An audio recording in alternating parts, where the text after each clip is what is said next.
ఏమవుతుంది? బండి వెళ్తుంది. పెట్రోల్ అయిపోతే ఏమవుతుంది? ఆగిపోతుంది. మోటివేషన్ కూడా అంతే.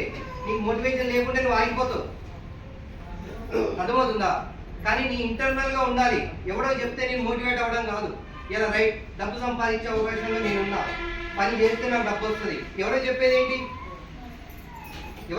ఏంటి? నీకేం కావాలో నీకు తెలుసు. అర్థమవుతుందా? తెలియకపోతే సలహా తీసుకోండి.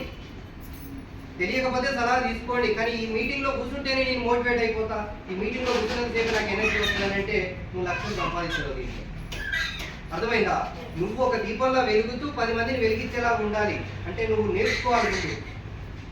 నువ్వు నేర్చుకోండి, తెలుసుకోండి. పెద్ద బ్రహ్మ విద్యం కాదు. ఈజీగా ఎత్తుకొంటే 2 రోజులు కాదు ఈ సబ్జెక్టు. ఎన్ని రోజులు? 2 రోజులు. అర్థమైందా? సబ్బు పేస్ట్ గురించి ఏమైనా సబ్జెక్ట్ కావాలా? బిజినెస్ ఎట్లా చేయాలి, డబ్బు ఎట్లా వస్తుంది, 30,000 ఎట్లా సంపాదించాలి, నాకు ఇంతోడికి 30,000 ఎట్లా ఇప్పియాలి. ఇదే పని.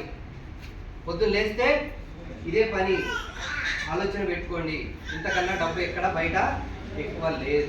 చూస్తూనే ఉన్నారు కదా, ఇది ఓన్లీ వరంగల్ జిల్లాలోనే ఇంతమంది వాళ్ళు వర్క్ చేస్తున్నారు. ఓన్లీ మన టీమే. ఇంకా బయట టీంలు చాలా మంది ఉన్నారు. అవునా కాదా? చూసారా లేదా? మొన్న చాలా మంది బయట లీడర్స్ వేట ఆడుతున్నారు. దయచేసి సీరియస్గా వెళ్ళండి. రైట్, ఆలస్యం చేసుకోకండి. సో నెక్స్ట్ మరి మన మెంటర్, గ్రేట్ మెంటర్ తెలుసు కదా మీకు.